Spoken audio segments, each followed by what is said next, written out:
Welcome to the Shocking Return. It's me and you talking again. And this time we're talking about an entire franchise, not just a single sequel. We're talking about All of the Paranormal Activities. which includes 1, 2, 3, 4, marked ones, Ghost Dimension, Next of Kin, 7. All of them. We liked them all. Mostly, kind of.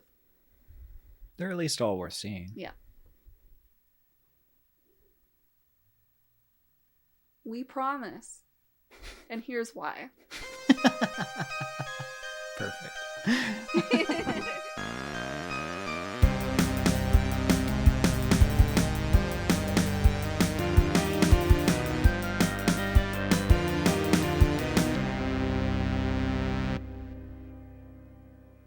Well, today we're talking about Paranormal Activity, which is near and dear to my heart.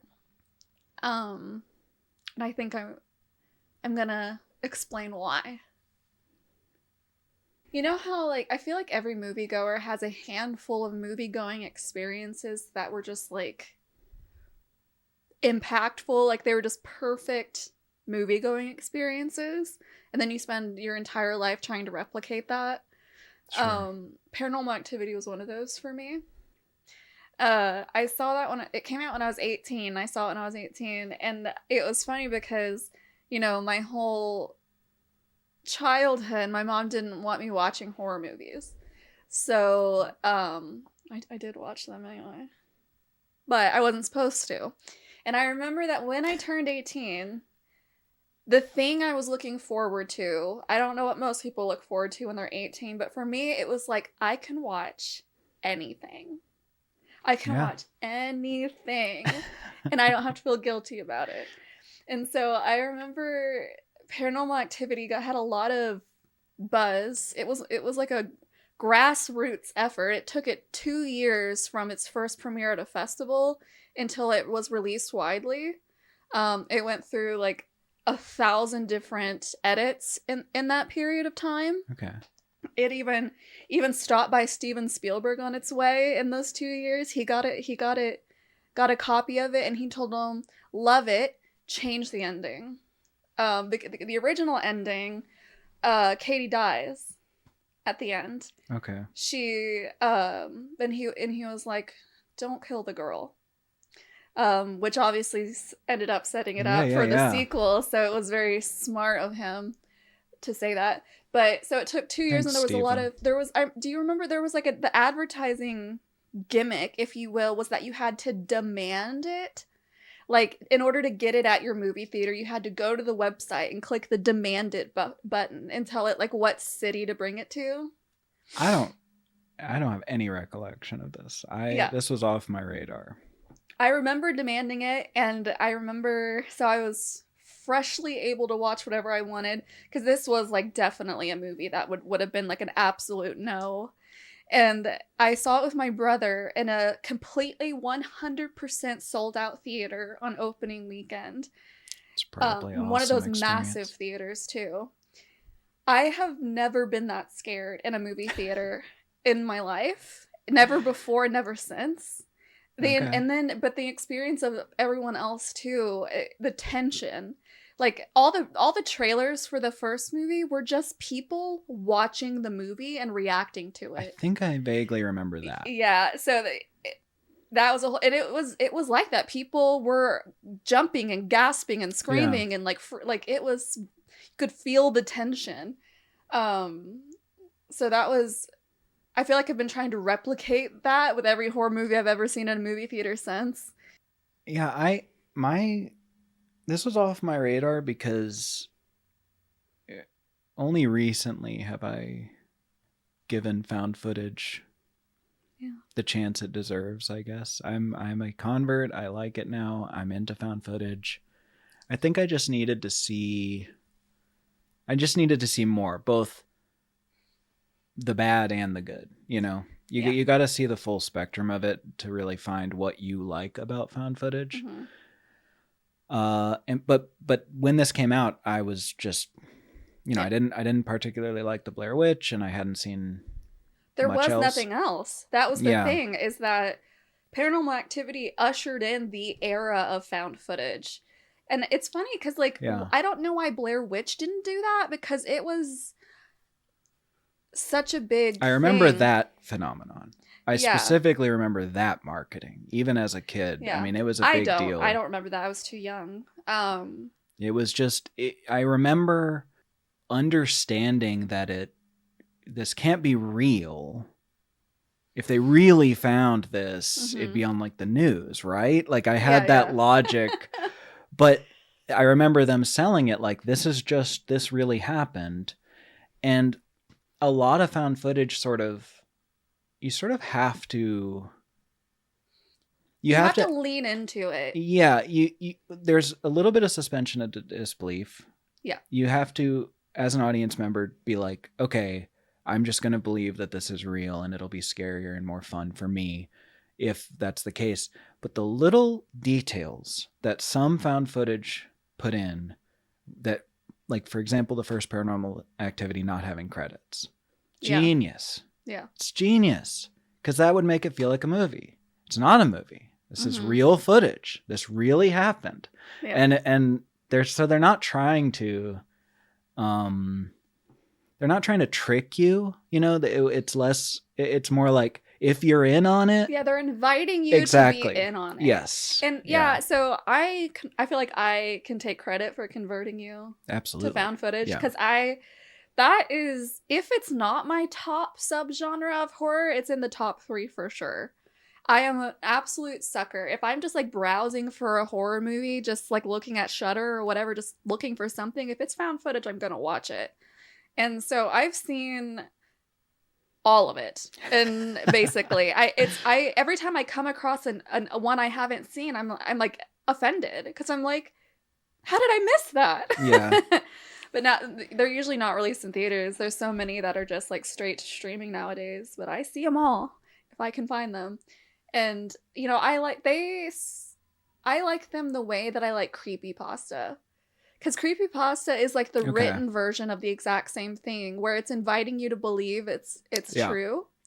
And it's that tiny, minuscule, like, there's something fun in the imaginary play of believing it. Yeah. It's like, I am a full grown adult, and I 100% understand that it's not true. But pretending it is something... It's the most effective scare for me. It's odd to me that it took me so long to get into found footage and accept it as a... Yeah. I was really just being... shit on it. Yeah. It's got one hell of a reputation. I think as a general, I think there's a few aspects. There's like the fatigue of it, where people are just...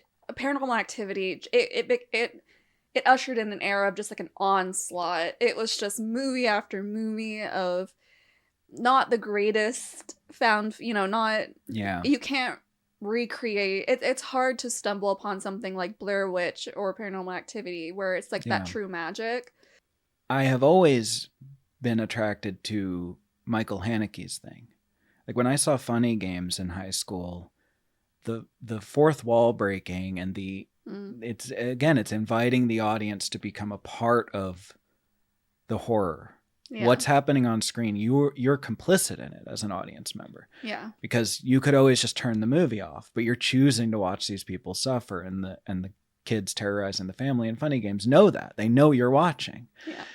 And so that's really all found footage is. It's like a big fourth wall. It's not a fourth wall break.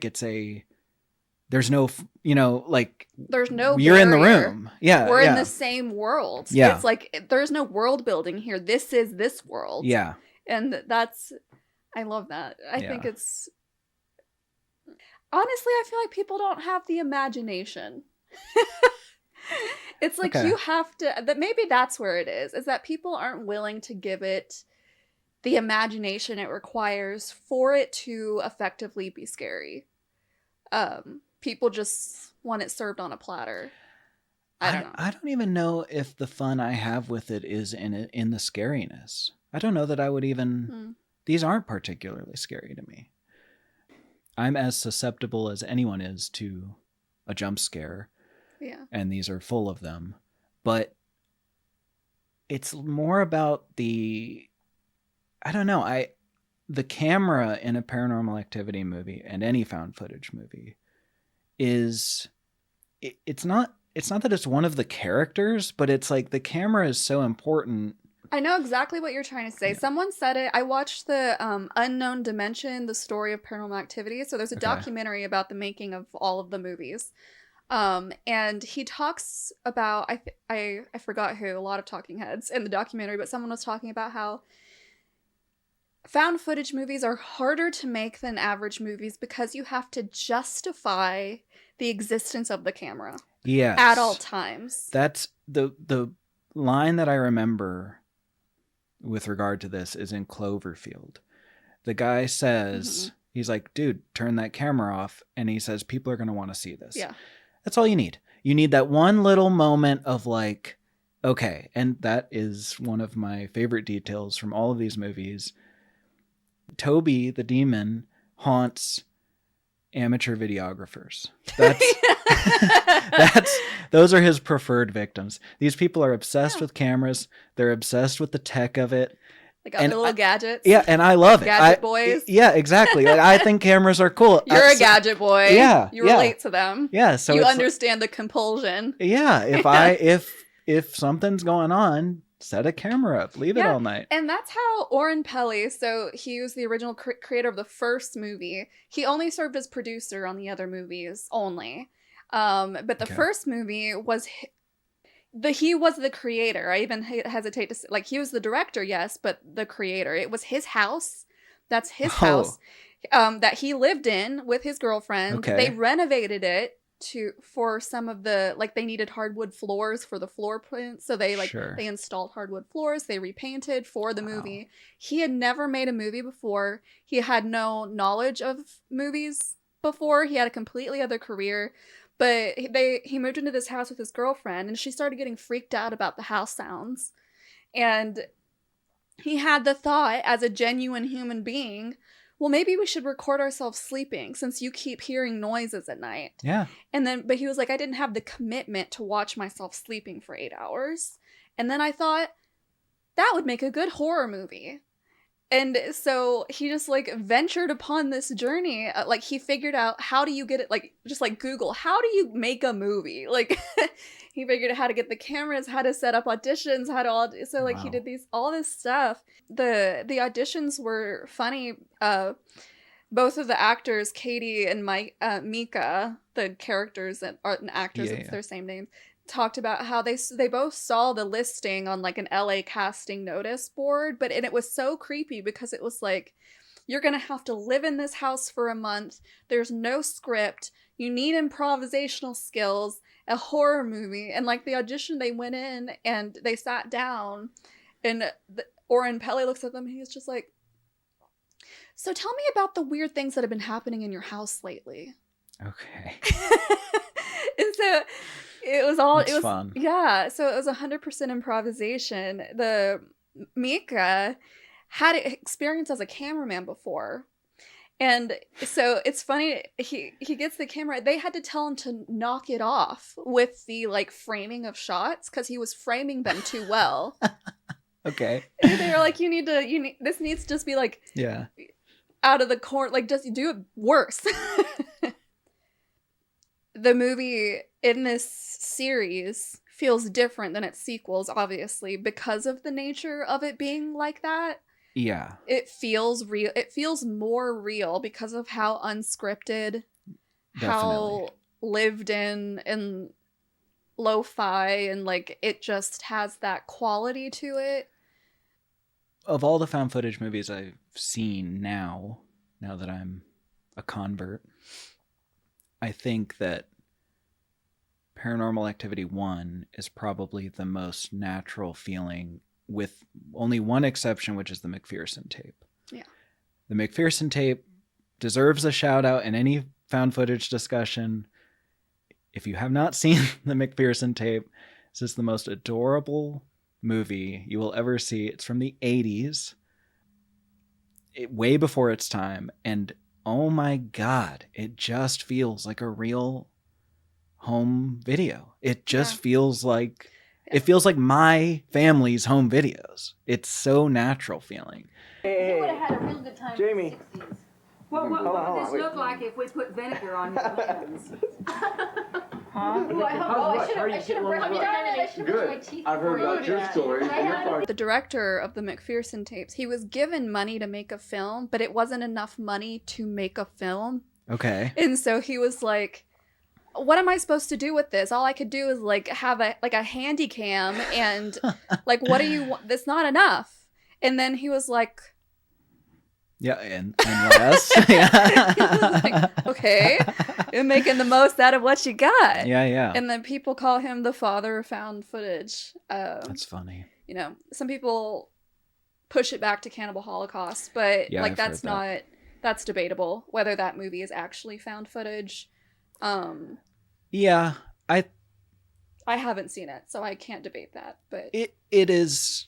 In the context of Cannibal Holocaust, they find the footage, and then the movie switches to them watching the footage from this lost camera crew. So it has that like mockumentary aspect to it. Yeah, a lot of, and I still consider that there's a lot of like mockumentary slash found footage. Like there's a series that's going right now. It has 3 so far, and I haven't heard anything about it, but I love it. It's called Horror in the High Desert. And it is a mockumentary that includes found footage in it. All 3 of them. It's still going. But that's a great one to check out. But anyway. Yeah, so they all have that charm to them. At least the ones that were made in those circumstances of like, I'm just doing the best with what I have, which is absolutely nothing. Yeah. And that's the quality the first one has, and the quality that the others in the series do not have, but they have other qualities that save them. Absolutely. In our opinion. So the story that, you know, they made, the first Paranormal Activity was acquired by Paramount and DreamWorks at the time, and they actually acquired the rights to remake it. And they were going to force him to remake it with a Hollywood cast and just include the original as extra on the DVD, like bonus features. Huh. And he was like, I'll do that if you do a test run with a live audience of my movie first. And the story goes that at that screening, people were leaving in droves, and they were like, damn it, it's a flop. And then one of the producers of, you know, DreamWorks or Paramount or whatever goes out and asks the security guard, what are you hearing? What are people saying? They're like, it's too scary, man. They're leaving because it's too scary. And then he realized, okay.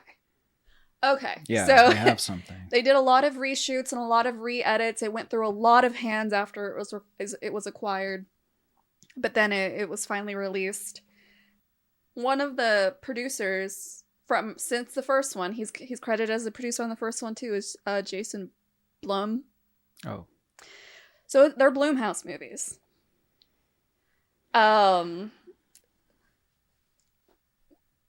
Which we have feelings about, which is interesting. So Jason Blum and Oren Peli serve as the producers on all of the rest of the movies.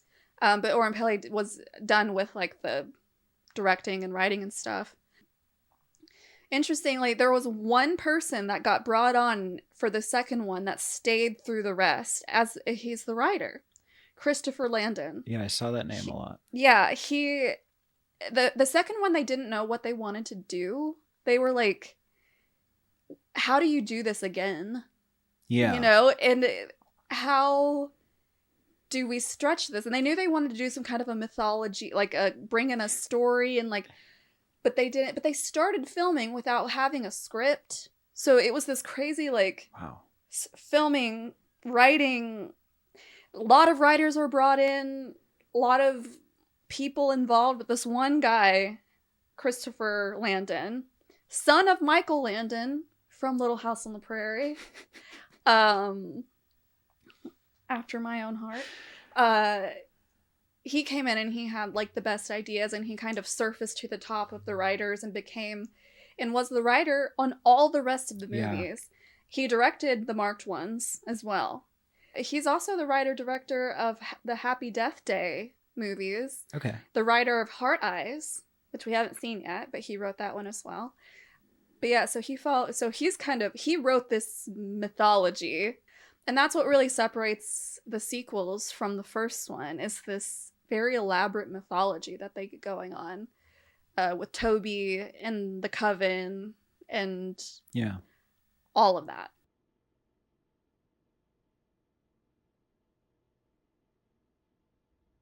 I found this parallel while watching Paranormal Activity. It kept reminding me of Saw, and I know that's maybe a stretch, but bear with me.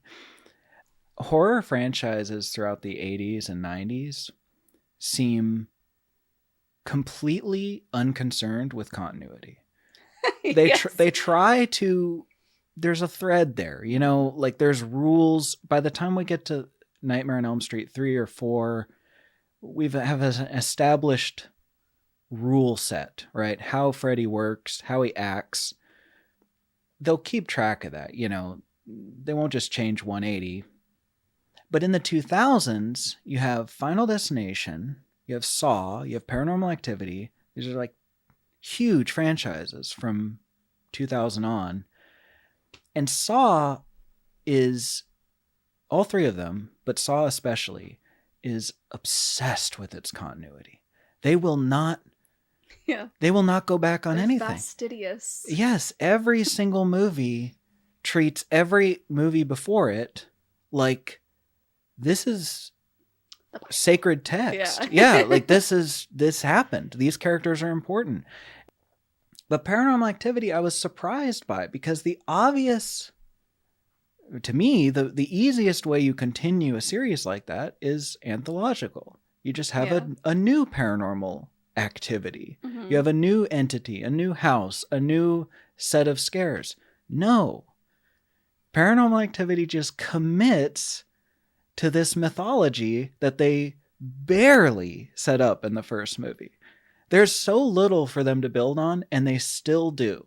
And relatively effectively. I want to get to that. But for me, and I don't know if you agree, I think Paranormal Activity 1, 2, 3, and Ghost Dimension make such a nice quadrilogy. Mm-hmm. Those movies tell the story of Katie and Christy effectively. And they increase in severity in a satisfying way. 4, the marked ones, and Next of Kin feel like bonus content. Those, like, if you liked the quadrilogy, and I'm saying it out of order, you know, 4 and marked ones came out before Ghost Dimension. But those feel like, you know, if you are a diehard fan of Paranormal Activity, then you get to watch these like other stories from the same universe type of thing. Yeah. And to lay it out, we have 1, the story of Katie and Mika and their initial haunting in their house. Yeah. 2, the story of Katie's sister and her family. It's a simultaneous prequel. It's like it's like an immediate prequel to, so it is actually a prequel, like the weeks leading up to Katie and Mika. And then we have 3, which is Katie and Christy's childhood in the 80s. So a prequel of the prequel. Yes. And then 4 is the first one that is actually happens after the events of the first one. Yes. Katie moves in with the baby she steals into to a random family in 4 who we're following. Yes. 5, they refer to it as a cousin of the films. This is the marked one. 5 is called Paranormal Activity, the Marked Ones. It doesn't even have 5 in it. We're just like, it's called the Marked Ones. So that one, we're following a couple, like a group of teenagers in LA. Are they in LA, right? I think so. Running around with the camera, being haunted. And then at the very end, we kind of get thrust back into the Katie Christie. Yeah. He ends up time traveling right to the ending of awesome. 1. Yeah. Crazy. But then we have, so that's 5, the marked ones. And then we have Ghost Dimension. Also doesn't have the 6, but it is after all of that, which we follow a new family who's experiencing a haunting. And it's Toby again. It's the same demon that it has been the whole time. And that is really the end of the Toby story. Yes. Because Next of 7 Kin is... Next of Kin doesn't even need to have the word Paranormal Activity at the front. It was a spin-off completely. Yeah. I saw some people online trying to make the connection that Asmodeus the demon in 7 was Toby, and it's like, that doesn't, no. We don't need that. We don't need that. No. It doesn't make any sense. It was happening, like, Asmodeus was trapped in this female line of people, it's garbage. But just, it was confusing enough to people. Next of Kin is the Paranormal Activity 2 we would have gotten in a parallel universe. Yeah, an anthology. Yeah. And maybe that was probably their attempt, because Ghost Dimension failed miserably. Like, the reception was interesting. So it's like, we have Peak, which is 1. Some people call it the most profitable movie of all time because of how low of a budget it was made for and how successful it was. It's hard to verify, but they call it the most financially successful movie of all time. So we have Peak, and then the second one, they don't love as much, but they're still happy with it. 3 gets a little bit of a bump, barely. 4, we go way down. Yeah. People did not like 4. Marked Ones gets a slight bump up from that. They liked that it's like fun and different, new change of scenery. Ghost Dimension flatlined, like bottom basement, like bottom of the barrel. And Next of Kin got just the slightest bump up from that. So that was the reception of which is so interesting. Yeah, I guess my position then is a Ghost Dimension defender. Yeah. I love that one. It's the more I think about it, I think it's my favorite in the whole series. Mm-hmm. I mean, one deserves accolades, but Ghost Dimension is such a blast. Yeah, I agree. And I'm actually kind of pissed that I remember how people were talking about that movie. It was like garbage. People was like, this is the worst thing ever made. This is the problem with sequels nowadays. That was the whole thing. And I, now having seen it for the first time, because we came to our rewatch where I had seen up through the marked ones and had a dedicated love of 2 and 3. But I hadn't seen any of the rest. And so we watched Ghost Dimension, and it was the first time for me too. I loved it. Yeah. What are you doing? What more can you ask for? We have a ghost vision camera. Lovely. Yeah. Why not? It's like we're at a point in this series but why not? I was going to say, one of my favorite details in this franchise is every single film tries, we'll get to that, they try to establish a new way to see everything. Yes. There's a new type of camera, a new viewpoint. Yeah. Every one of them tries to make its mark and to mostly great effect. Yeah. And the ghost camera is Ghost Dimension's addition to the franchise. That's how we're going to do a different view, do a different visual. Yeah. And I think it's extremely effective. Yeah, we end up seeing more of Toby than we ever have, cumulatively. This is the most of Toby we've ever seen. We see a face, we see a body, we see him embodied. It's like we see the whole shebang, and it's like, I get that the first one's whole thing is that less is more. Yes. It's like if we had seen Toby in 1, it would have ruined 1. I agree. But we're not on 1 anymore. Yeah. We're on 6. So why not? Yeah, why not? I'm curious. Like, what does Toby look like? Do you still say 3 is that's your special one? It's hard to say because it's like I loved 2 and 3 as a much younger person, and I have like a fond remembrance of them. Okay. So now they feel like movies I've seen 1,000 times and I loved once. And so Ghost Dimension, like I saw Marked Ones when it came out, and I didn't like it. I was disappointed in it as much, and I saw 4 as well. I also didn't like that one very much, and that's why I gave up. I was just like, okay, well, it's just because I wasn't getting that scare anymore. The scare of it had worn off, which was a bummer to me. Yeah. Because that movie really provided the scares that I'm always like craving from horror movies. So I actually felt pretty tense during Ghost Dimension. Surprisingly so. I was surprised. I surprised myself with how much I was like. I guess it's just going to be one of those. It's okay for us to have. I mean, I guess the episode is just about all of the sequels. We don't really need to. Yeah, that's what it is. Yeah. Yeah. Because we liked it. We liked the whole thing. There are there's low points. Yeah. Yeah. There like 4 was probably for me 4 is the weakest movie. I think 4 and Marked Ones are similarly weak. Marked Ones also felt like a movie that didn't need to be paranormal activity at all. I was gonna say it just doesn't feel like a paranormal activity. One of the hallmarks of the franchise, and one of the things that sets it apart from other found footage, is the static shot. The locked off, still, nothing's touching the camera, and you just see a room. Yeah.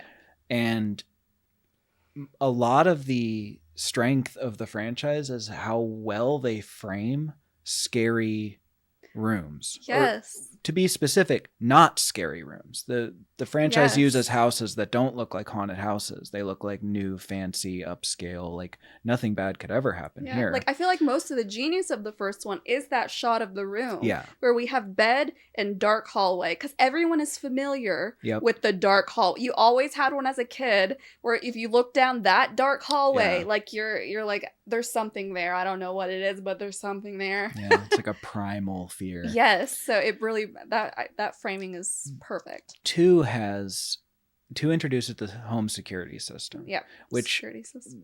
In my understanding of Paranormal Activity before watching them, I thought the whole series was just security camera footage. I thought that's all it was.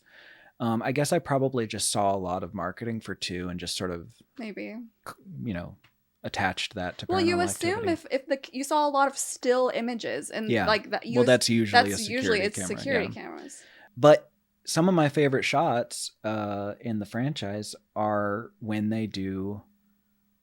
How do you make a room scary? Yeah, and they find new clever ways to do this throughout.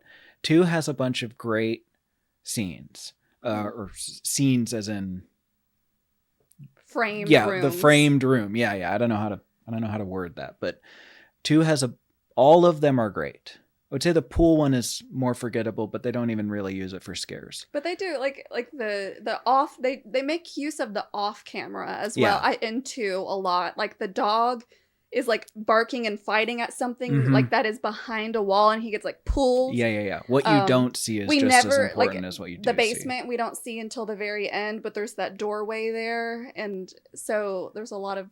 I was going to say 2 actually we do see the basement in the beginning because it's a house tour. Oh, okay. 2 is really clever about its setups, actually.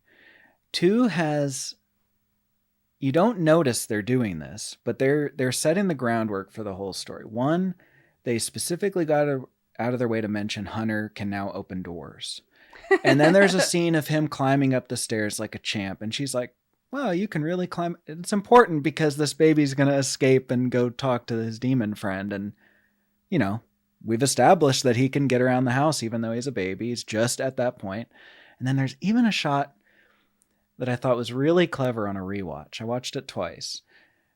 in the very beginning, it's just the family hanging out, and Hunter's like banging the pots hanging from the thing. He's like hitting it, and they're like, he's going to be a rock star when he grows up. But that's crucial because the pot scaring Christy is like the first big scare. And the dad's like, maybe you just hung it up wrong. It's like, no, that pot's established as being very firmly on there. I watched that little kid bang it like a drum. Like it's such a funny, like every little moment in the beginning is establishing the space, establishing the characters, establishing everything about it. And it just sort of subconsciously feeds that to you. So then when the scares start happening, it's like, damn, I feel like I live in this house now. Yeah, that is in a way that one doesn't. House tour at the beginning, but in a way that made sense. Because you need that for such a large house where we're like, we need to understand the layout of the house. It's clever. We have to mention at some point, there's going to be no natural way to fit this into the conversation. So let's just take a hard left turn real quick because diehards are going to comment about this, I bet. We also watched Paranormal Activity 2 Tokyo Night. So the unofficial sequel. There's an unofficial sequel to the first Paranormal Activity. That tries its best to maintain a continuity. They reference Katie, the main character. It takes place in Japan, takes place in Tokyo, but the main character, the girl, was in America. And the idea is that she accidentally hits Katie and kills her. And now the demon is haunting this Japanese family. It's not horrible. It's not bad at all. And what I would say about it is shockingly respectful to the original. Yeah. It is like an homage. It is like it's like the best possible fan film. Yeah. Like, because they get it. Yeah. They get the principles of how these, in a way that Marked Ones I don't think does, or Next of Kin. I think Tokyo Night is way more effective as a Paranormal Activity sequel than those two. Just because they're like, look, we understand the formula here. Yeah. And their contribution to the new camera setups is the only dual camera shot we see in the whole series. And it's good. It's creepy. It's creepy to see two rooms at the exact same time and your eyes are sort of like, well, wait, what? I heard something in the house, but I don't really know which room it's taking place in. Yeah. And then, culminating in the creepy shot of her. She's got two broken legs from the car crash. And she stands up on her casks. And hear the...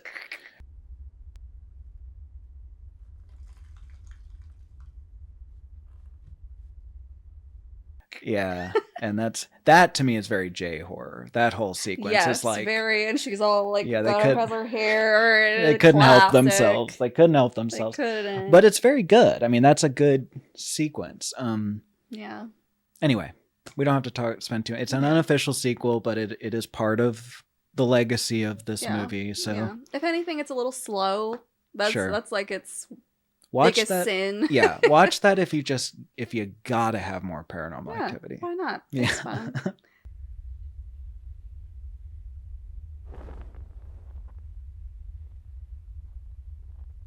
And then 3.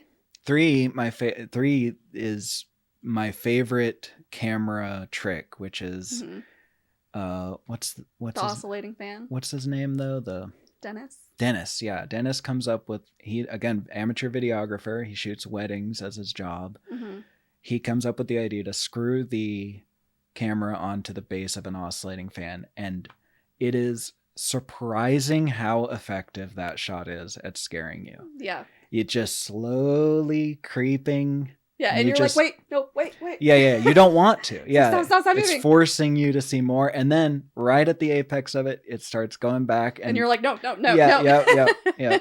It's so clever. It's funny. 3 and 4 were directed by Henry Joost and Ariel Schulman, the directors of the documentary Catfish. Oh. So Neve, the like catfish guy, sure, who was the main guy in Catfish and hosts the MTV show Catfish, is Ariel Schulman's brother. Okay. And so these two guys, somehow got that gig. And it was one of their ideas for the oscillating fan, because most of their work is documentary, and it's just yeah, it was very clever. And I liked the impetus, like the reason he starts filming that the whole thing with the earthquake, and then the dust that settles on something that you can't see and then falls, and him noticing that. I remember seeing that, like, when the movie first came out, and being like, that shot really scared me. That's such a creepy thing, because it's good. Like, we still haven't seen Toby at this point in any kind of a way. Yeah. In any kind of, like, so this dust lying on a figure, you're just like you're trying to figure out, like, what is it? But yeah, him seeing that, and he was like, look, see that? There's something here we gotta film. And, like, yeah, that makes sense. It wasn't just, like, noises. They didn't just hear bumps in the night. It's like he had another reason. It's like he caught something on tape. Yeah. Live ghost caught on tape. Yeah, and there was a lot. I like the Bloody Mary aspect of the third one. That's another primal childhood fear. Like, I always refused to do that when I was a kid. At sleepovers, I'm like, let's go do blood. No. You don't fuck around with that stuff. And they're like, let's get ketchup and you write it. And no. I will not be that person that dies because of that. I want to say Randy. Shout out to Randy. My favorite character in the whole series. Is that the kid, the, like, intern kid? It's his assistant. Yeah. Yeah, I like Randy. He's fun. He's a fun character, and he's silly, and he provides a lot of comic relief for an otherwise pretty straightforward, serious horror movie. He really, like, softens the tone a little bit in a good way. Yeah. But when he gets scared, that performance, that is the most believable. He feels like he's shaking, but he's trying to keep it together for his Katie. Voice is wavering. Yeah, he sees a bite, but he downplays it for her because he knows. Very endearing. It's an extremely tense scene. Yes, because you can see, like, how scared. Yeah, it's perfect. That scene, the Bloody Mary scene. Yeah. With him and Katie. It's probably the peak of 3. That is just like. That's the best moment. It's so good. Yeah, that one was always, I think that was the scariest moment for me. The shadow rushing past when she tries to open the door and stuff. Because it's just, yeah, you can feel his fear there. Oh, my. Are you okay? Huh?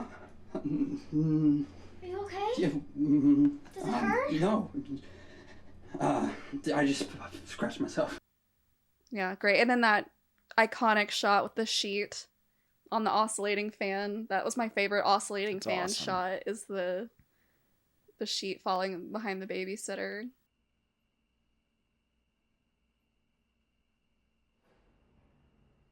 So 4, we got new cameras. We have webcam.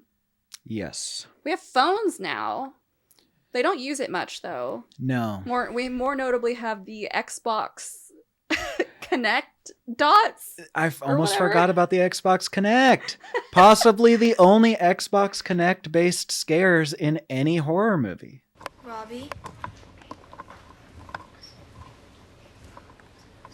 Are you okay? If anything, I feel like they underutilized that. Yeah. And I think the director, so it's the same two, the Henry Joost and Errol Schulman are back, and they, even in the documentary, they're kind of like, that one didn't go so well. There was a lot of, like, production company interference. They said they had a lot more going on with the Kinect than ended up being in the movie. Basically, that's frustrating. Yeah, we get that one shot of the kid and, like, the shadow that rushes behind him through the Kinect dots, and then we get that, like, vague outline of, like, a child in it. Those are the most effective shots for me. It's when it's subtle. I liked how subtle it was. Throughout the series, the shots where just you might notice something move, but just you like have the dust scene where you're just watching like, wait, you're watching every shot like Joaquin Phoenix in Signs, which that's a found footage scare.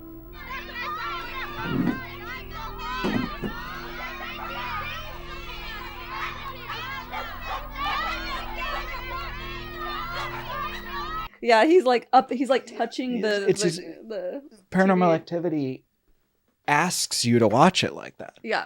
And by doing those little subtle things. Now, sometimes something's gonna jump out at the screen. Occasionally, that does happen. Yeah. But for the most part, the scares are subtle, slow paced, and oftentimes quiet. Blink if you miss it. Exactly. Yeah.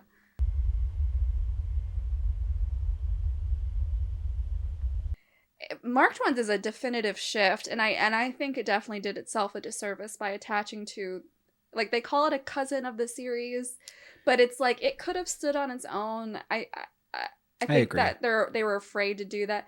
It's funny, they said, you know, when they were after the failure of the fourth one, they were like thinking about the next one. They were like, what demographics really like our movies? And they're like, you know, the Hispanic community really likes our movies. Like, it does really well with that demographic. Okay. So they made Marked Ones, which were in a Hispanic community. For the first time, we've broken from this white, upper middle class, suburban thing that we've had for all four. And so we're in a completely different setting. Yeah. This is the first one that really broke away from the stationary camera. I remember when I was watching it, we were watching it, I said, this one feels way more like a VHS segment than any of the others have. And it hadn't quite clicked why. And then you said that's because the camera is moving like crazy. And there's almost no stationary shots. There's very few. Because it's just a bunch of teenagers who have a camera. Yeah. And are running around doing a bunch of stuff. Which is fine. But it doesn't feel like Paranormal Activity. Yeah, it feels like other stuff. And that's why I think I didn't like it when I saw it. Is that I was like, this isn't Paranormal Activity.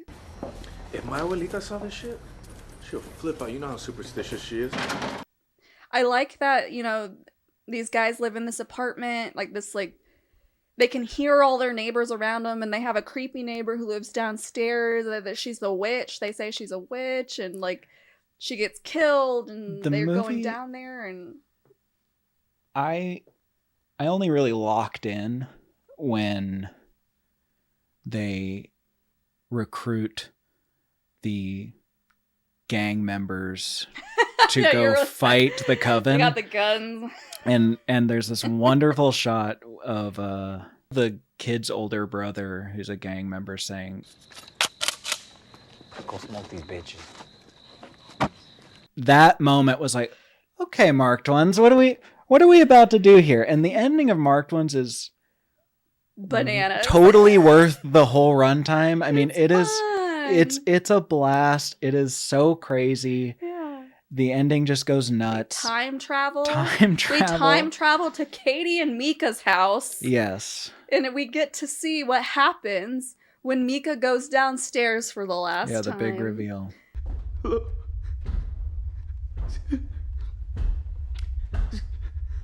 Excuse me.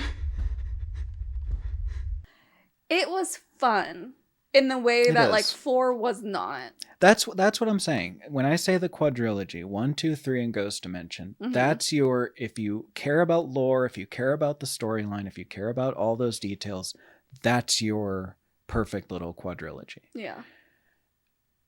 Marked Ones is the Prometheus. Yeah. Like, it's just its own thing. It's fun. It's doing its little thing. Yeah. It's fun. Yeah. It's another one of those, like, why not?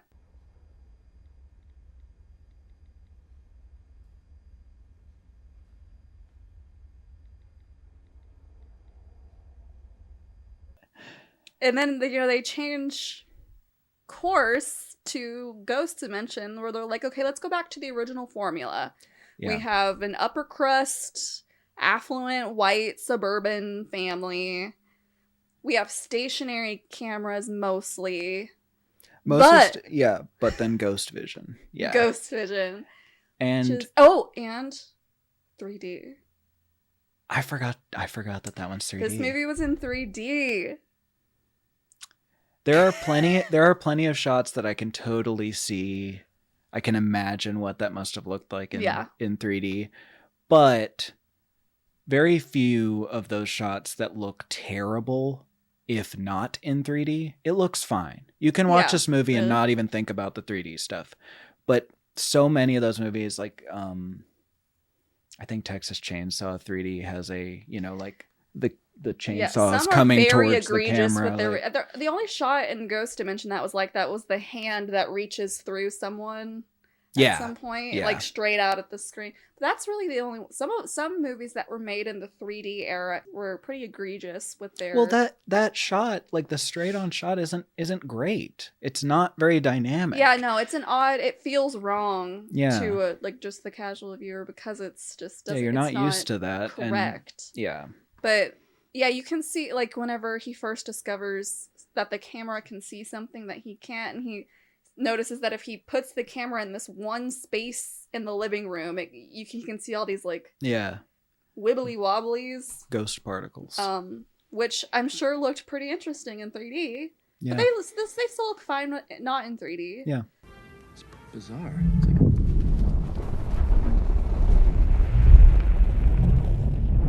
It's so weird. Ghost Dimension has my favorite scare. I don't really even want to call it a scare because it's just unsettling and cool. What?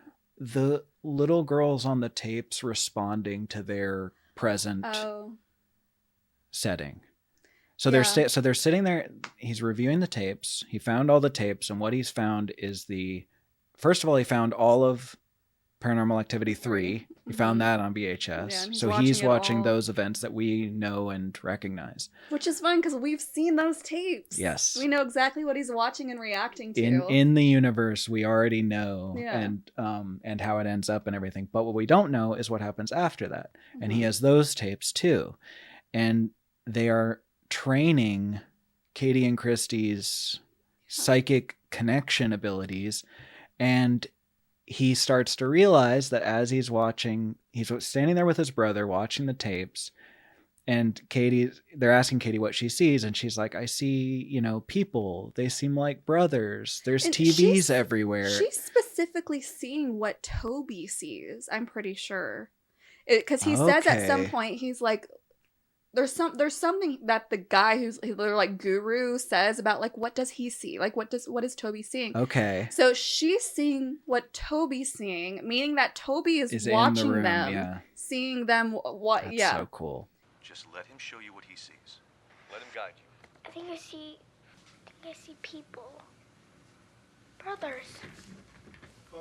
I'm pretty sure. I think they're brothers. Whoa, dude.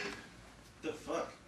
It's just a great effect because it's like, you just have them watching the VHS tapes, and then it, culminates in that silly moment where his daughter sneezes and Katie says, bless you on the TV.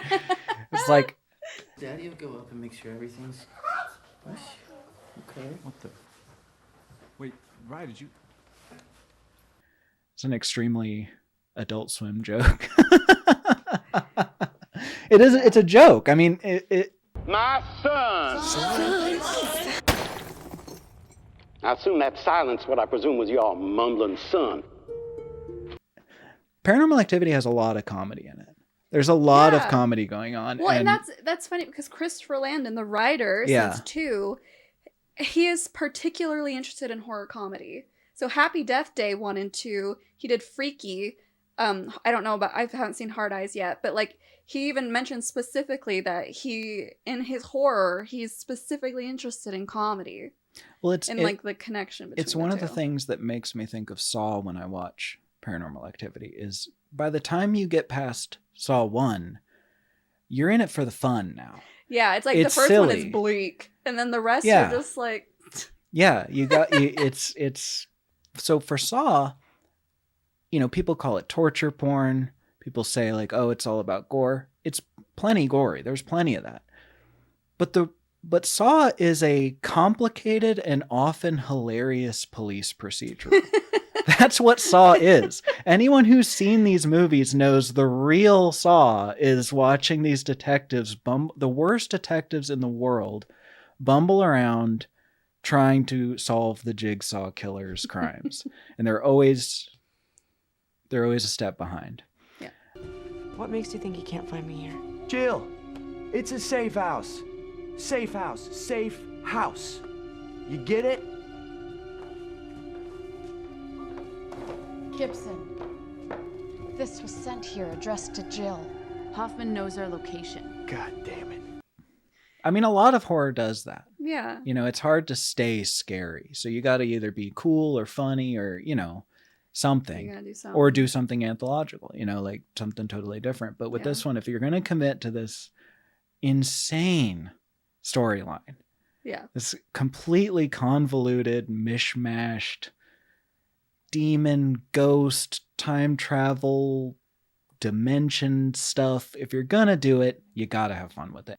I feel like casual horror going audiences probably haven't seen as many of the wacky horror movies in the world. That's fair. The 80s and 90s that just kind of lost their mind of like, you know, like a ghost vision camera straight out of the 80s. Yeah. I love when they open it and she's got some like Ghostbusters tubes and stuff in it. And they're like, what is it? That's so goofy. And it's so 80s. It's so campy. I just appreciated that they had a lot of ideas in Ghost Dimension. And they just went for it. I mean, we have the creepy kid. We have another creepy kid. Let's talk. Yeah. Let's mention the genius of these sequels to add both animals and children reacting to the scary stuff. Yeah. There is something so much scarier about a scary thing happening only in the eyes of a child. And 2, there's the amazing scene where she's filming Hunter and playing with him and he won't look at her. He's just like looking past her. He's just this tiny little boy. And it's so simple. Yeah. But it's so unsettling.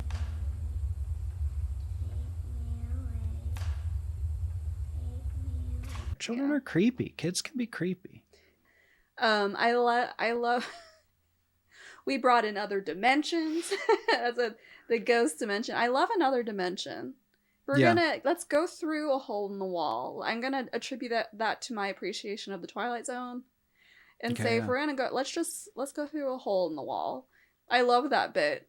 I love that she draws like a gateway out of symbols above her bed and they just leave it there. I'm like, let's paint over the demonic, and they understand that these are demonic symbols. Immediately. He has like a sheet that he printed off the internet with like 20 demonic symbols on it, and they're all the symbols that she has like drawn a doorway in her bedroom.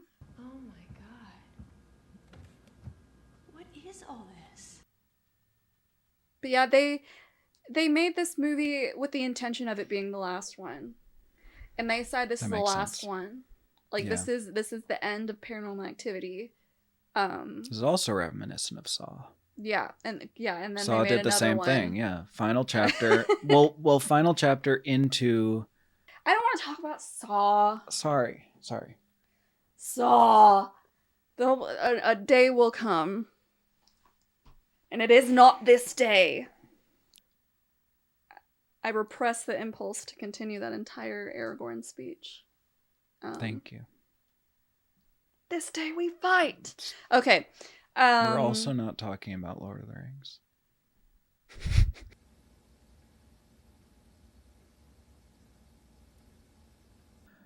Let's real quick talk about Next of Kin. Yeah, I mean, I liked it. Fine. Yeah, it's the same as the marked ones where were it not for Paranormal Activity attached to it, it would be just a perfectly fine found footage. It did a disservice by connecting it to it, I think, because it made it. I kept waiting for it, the connection. Like I kept waiting for Toby or the symbols or something to. I think I pretty quickly accepted that this was going to be an unrelated thing. It's almost folk horror. Like they're doing some folk horror stuff in there. Which another subgenre that I really love. I was going to mention though, this is immediately, shockingly, startlingly different because it's the first use Visually. of a very professional camera. Yeah. It does not look It's like a jarring almost. Yes, it Even is. For found footage as a genre, its camera was like very rarely do we see found footage done with such a high quality look. But it's in universe, it's established they are documentarians. They are a professional documentary crew trying to go do a documentary over an Amish family that the documentarian finds out she is related to. Yeah. So it's established that they would have all this, and they show all the different gear they have. And there's even a shot of him showing off the slow motion, which we get later quite hilariously. It reminded me of stuff from like, what is it, like the remake of Clash of the Titans? Like that era of action where the Zack Snyderification of all action movies, where everything's got to be in slow motion and that ultra crispy, perfect clarity, and it's like woo, the audio warps around it and everything. I didn't expect to see that in a Paranormal Activity movie.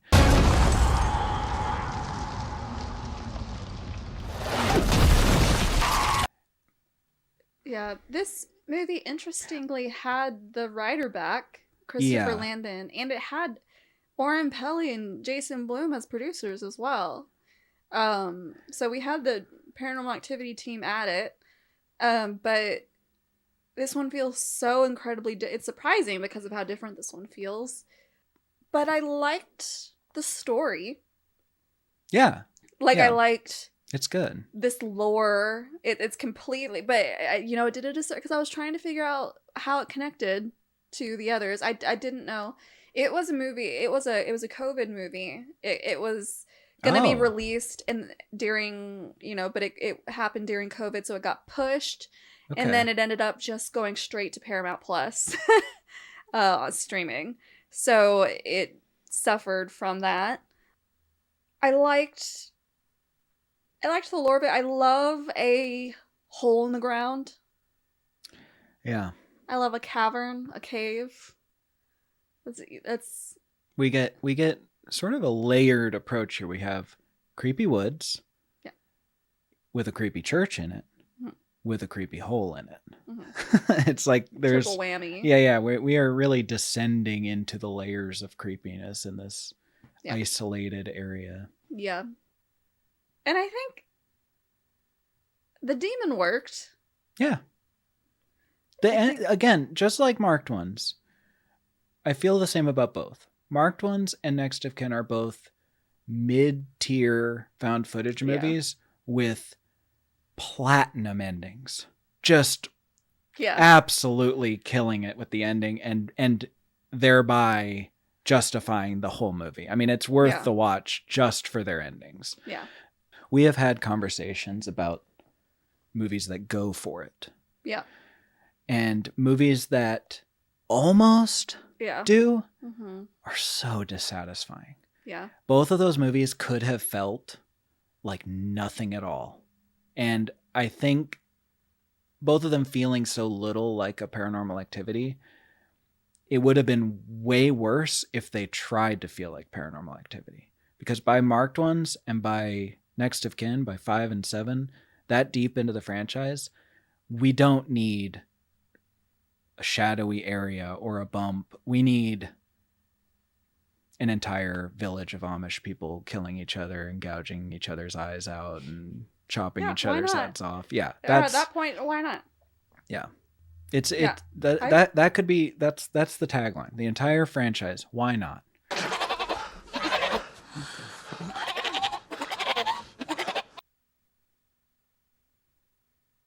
To me, if I had to pick just a couple to isolate, you can't really do that with the continuity like this, with the storyline that these movies have. You can't really separate them. At least the first chunk. Do a top 3, not including the first one. My top 3 would be 2, 3, and Ghost Dimension, for sure. Yeah. They just work.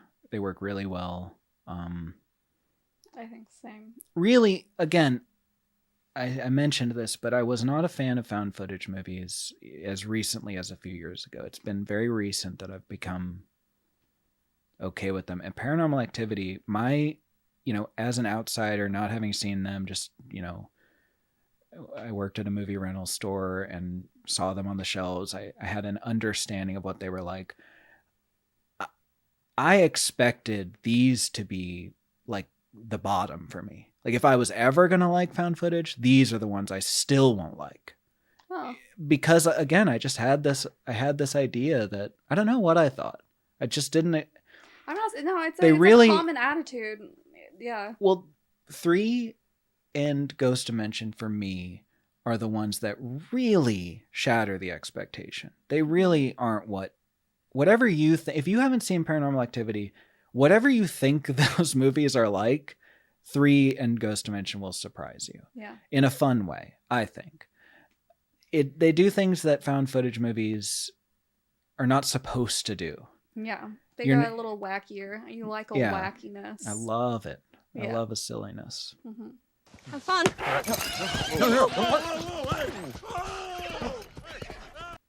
Yeah, but apparently that's it. There's nothing in talks. There's no interest in continuing. So Next of Kin was 2021. Horror in general is cheap. Studios are going to keep funding horror. Yeah. Because they're relatively inexpensive movies to make, especially if you're doing a found footage horror. Something that is pared down as, it's only one house, it's 3 people, it's very simple. They keep turning them out. I know people are always, stop it. Don't stop. Don't stop. And this is our message to Paramount. Don't you ever stop making Paranormal Activity movies. Just don't stop found footage. I'm afraid, I'm afraid that this is like a genre trend that is dying. Like it had its moment between Paranormal Activity. It's like that 10-year period was just like the boom.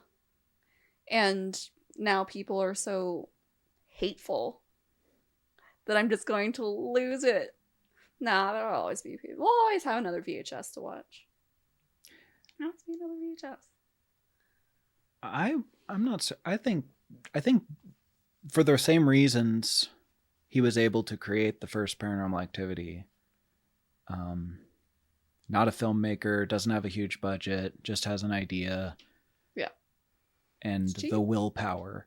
I think for that reason alone, we'll always have found footage. It has carved its place among horror subgenres, and it is an established fixture, in my opinion. I don't think we'll ever stop seeing them.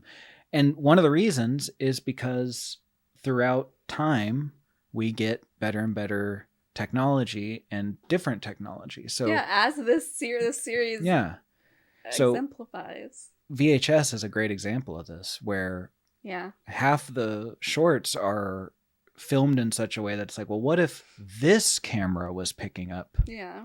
What if it was a police dash cam? What if it's a body cam? What if it's a webcam? What if it's someone's phone? Everyone has a phone. Everyone has access to studio quality. Cam and Next of Kin. That's true. I think that was the first time we got dash cam and body cam. Yeah.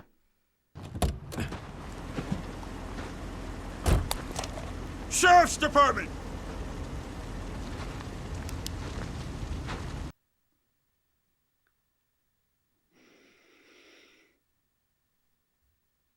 So that's Paranormal Activity. Those are the Paranormal Activities. I like it. I didn't expect to like it, but I do. It won me over. Mika. Like and subscribe.